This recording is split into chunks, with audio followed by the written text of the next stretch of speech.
boxing fans come in many different flavors and styles. We all know this, you know. There's one guy who's a casual, there's one guy who's a super fan, there's one guy who's this and that. Today I'm going to be talking about the 5, I think, most common types of boxing fans. Maybe you might agree, maybe you might disagree, maybe you might be one of these, maybe you might know someone who's like this.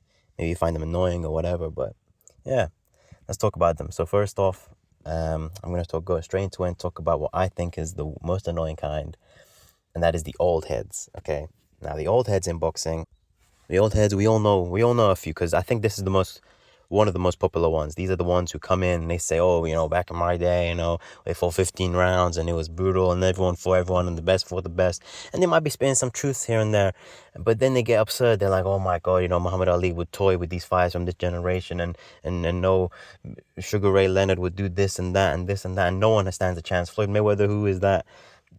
And they get really riled, and they talk about Mike Tyson, motivated Mike Tyson knocks anyone out, and these guys are the big, I gotta respect it, because these guys are the biggest fans of their generation, because every generation thinks that their generation is the best, and these guys might actually have a claim to it. They grew up with some legends, with the Holyfields, with the Lennox Lewises, the Muhammad Alis, the Larry Holmes, the George Foremans, Roberto Duran, the golden generation, all these old heads. I think if you're an old head, you got to be like 40 plus, maybe even 50 plus. But they always got to have some hard-headed opinions. They always got to think that back in the day they would have won, Rocky or whatever. They probably watched Rocky when they were a kid, and now that's the style of boxing that is the only way that is. And back in my day they fought every other weekend. And now, now that I think about it, they're kind of right in some ways, but still, they're pretty annoying, I'd say. Especially because I don't think the fighters from back then would do particularly well now. Now, you might say, yeah, Muhammad Ali is the GOAT, and I might agree with you. But I think Usyk got his number. I think AJ might have got his number. I think Tyson Fury's got his number. I think Vladimir Klitschko would get his number. That's just the truth. Doesn't mean he's not the GOAT. I think he's one of the GOATs.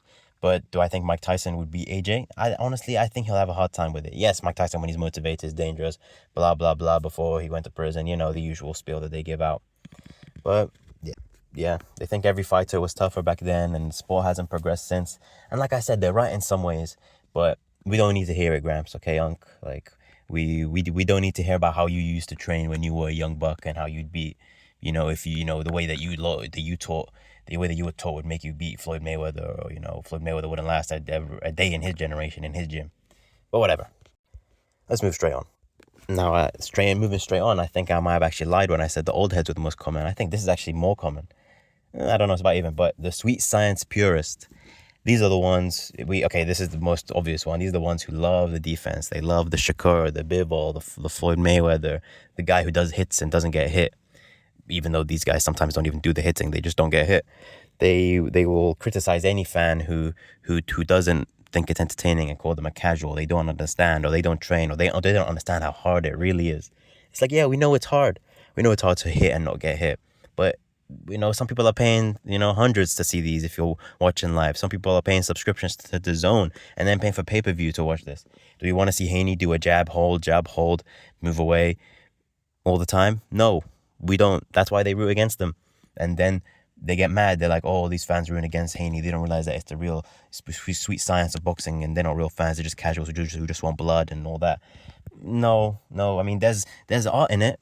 Watching Floyd highlights, 10 years on, 20 years on, it's a work of art. Seeing him pick apart, Zab Judah or Castillo or Corrales, or some of his greatest fights, even his knockout of Victor Ortiz. I'll defend him in that controversial moment against Victor Ortiz.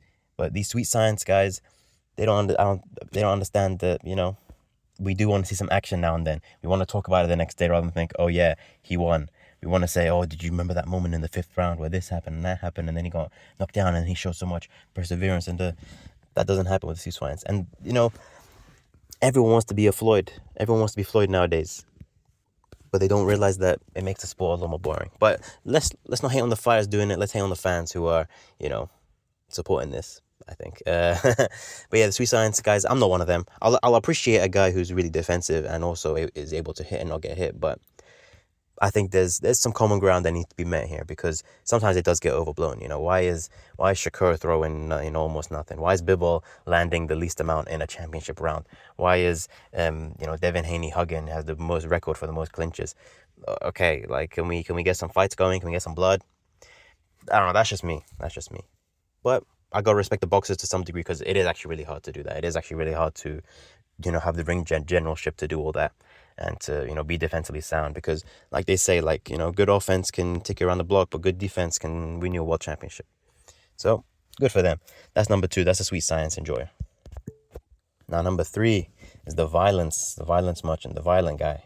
The in the UFC they call it, the just bleed fan. This is the guy who just wants to see, just straight brawls. Guy gets knocked down, just get him back up, hopefully the ref doesn't stop it early. Hopefully, they just want to see violence. They want to see someone seizing up on the ground. They want to see blood. They want to see hooks. They don't want to see jabs like the sweet science guys who are just jabbing and then doing a straight cross and then double jab and then jab again and then move away and jab. No, they want to see someone getting close, throw a bunch of hooks, Mexican style, body, head, Mike Tyson style. And yeah, there's a lot of violence, a lot of damage. That's what they like. I don't blame them. It's a good style. I might be tending towards this, but I'm tending towards this in a way that I think is positive for boxing, to be honest, because I think it needs more of that in order to not lose to things like MMA, where, there's a lot of wars going on in MMA, but in boxing, it's like every, we get maybe 2 or 3 good wars a year among these hyped up fights. But yeah, this is the guy who just wants a slugfest, and they'll actually, they'll be a bit salty as well. If the guy who wants violence and is rooting for the more violent, quote unquote, violent boxer loses to the sweet science guy, they'll throw a fit about it. They'll be like, oh, robbed, dancing doesn't win you a boxing fight, and blah, blah, blah. They are just coping at the end of the day, as much as I dislike the sweet science to some degree. The sweet science is effective and people do it because it works. Like, let's be honest. If it didn't work, then people wouldn't be doing it so much. So most of the violence guys, they hate the sweet science guys or the sweet science boxers, but it's effective. It's really effective. And these are, this is the least likely to be successful, this fan base, because, the violent guys tend to have a short career. I mean, the boxers themselves. So their fans tend to be in a more of a, losing state, let's just say. And yeah, it's not a fan base that cares about skill. They just want to see someone get knocked out. I mean, they can care about skill and they can enjoy it. Like I said, a mixture of both is always good. But, the violence merchant is the guy who, who says that, oh, yeah, Floyd just danced around and he's not a real GOAT. It's like, no, Floyd is one of the best and no one could beat him. Like, you got to accept it at some point. Typically it's a lot of, Mexican fans and all that. They love how their fighters are just head down, good chin, just brawl. But, that's not the best, I think. But yeah, that's the sweet science guy. I mean, that's the violence guy. I'm leaning towards this because I like Fundora, and Fedora sort of fights that way. He's very open to get hit, but he also is throwing a lot of volume, a lot of damage, using his range. Yeah, I think if you're a Fundora fan, you're like me, you're probably going to be a violence fan guy. So yeah, moving on. The casual. Now, the casual, I'm going to say I like the casual a lot because the casual is what keeps the sport alive. This is the guy who's buying most of the tickets. This is the guy who's buying most of the pay-per-view. It's going to be mostly casuals. I said the previous 3 were more populous than the next, but I think this is truly the most populated one, the casual. A lot of guys are casuals in boxing, and that's nothing to be ashamed of. Everyone likes to call each other casuals as an insult. Or you don't like the sweet science, you're casual. Or, oh, you don't know this old head random guy, Joe Louis, Rocky Marciano, or like Sonny Liston, or you don't think Sonny Liston would beat them, but you're a casual. Everyone calls everyone a casual. If you don't know, or you don't watch Jack Dempsey or Harry Greb, even though these guys have like 2 fights clips in their entire career, because they didn't even fucking invent cameras back then. They say if you don't watch that, then you're a casual. That's what the old heads say about the casual. The sweet science guys would say, oh, you don't like watching a guy dance around for 36 minutes at 5 a.m. if you're watching in the UK or something. Well, you must be a casual. You're not a real boxing fan. You just want to watch violence and and then the violence guy will say, oh, you're a casual because you whatever, You're casual because you thought, hey, this guy won and my guy did it, and you're a casual. The guy who does more damage at the end won, blah, blah, blah. But yeah, the casual's got a special place in my heart. Casual's got a special place in my heart because this is the guy who's keeping the sport alive, because the sport isn't doing the best at the moment, I think.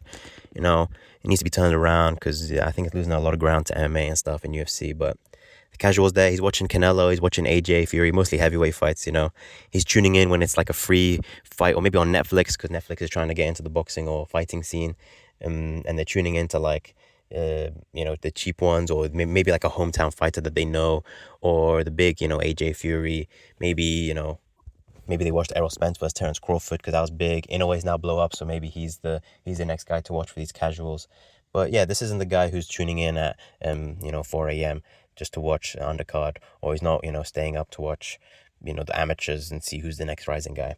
This is the guy who, is a smart boxing fan, to be honest. They watch the fights, then the next day they don't really, then the next day they might think about it and talk about it. The day after they don't care. And that's the way you should enjoy boxing. Shouldn't be too invested in this. But yeah, that's the casual. That's the casual. Everyone hates on them because they only watch, I don't know, Jake Paul and Floyd Mayweather and Pacquiao and the big names and Canelo and everything. But these guys, they get clicks. The Ryan Garcias. He attracts the casuals and he attracts the non-boxing fans, which is appreciated because, hey, you need fans from every corner of the world. This is a worldwide sport. You're a world champion. You can't just be, a regional champion where you only represent your country. You're a world champion. So, God bless the casuals. That's number 4. Now, number 5 is the rarest one for sure, and this is the boxing super fan. This is the guy who's watching all the media interviews, all the news between the promotions, and this guy knows, this is the guy who knows all the promoters' names, and he's looking at purse bids, and he's looking at what the next fight to make is, and he's watching all the discourse online, and he knows journalists like Mike Oppinger, and he's paying attention, he's analyzing who's going to win, who's not going to win. They're staying up to watch fights. They're out here talking about Zuffa boxing and what this means for boxing industry, and they're talking about the relationship between Turki Al-Ashiki and Eddie Hearn and which promoters owns which boxer, and and they know, but sometimes they know more about boxing as a politics than they know about boxing as in punching each other, this the pugilistic art. That's this boxing super fan. This is the maybe I'm describing myself, maybe not. I'll let you guys make that judgment as you watch this channel, but that's what I think. That's the 5th one, the least common one. But this also has a special place in the boxing ecosystem, in the boxing sphere, just like everyone else does. The old heads, they keep us engaged. They might rage bait us, but it's engaging. The Sweet Science guy gives us someone to root for because they're so annoying that you want to root against their favorite fighter. You want to root against Shakur because of his annoying fans. You want to root against Haney because of his annoying fans. You want to root against Bivol because of his annoying fans.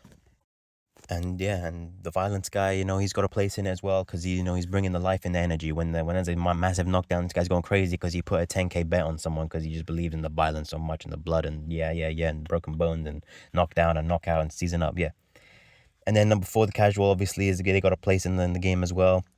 It's a beautiful ecosystem here. And obviously number 5, this is the guy who's giving you the news. This is guy talking shit about this guy, that guy. Driving the news, people like Showbiz the adult. These are the real, these are the boxing fans here. These are the middle of the road, I'd say. Actually, not the middle of the road. They're sometimes a bit too invested, losing sleep over this sport. But yeah, that's the 5, I think, types of boxing fans. Obviously, there's more, but that's just what I thought is the most common type. Obviously, I can talk about different fan base fans. You got the Soviet fan, the guy who's fan of the Soviet style a bit too much. You got the Floyd Mayweather style fan. You got the Mexican style fan. This is a competition for a separate time. But yeah, let me know what you guys think. Are you one of these? Are you part of this? Do you think I missed some? Maybe some is more popular than this. Do any of these annoy you? Do any of these your favorites? And yeah, just let me know in the comments. Make sure to like, comment, sub. Goodbye.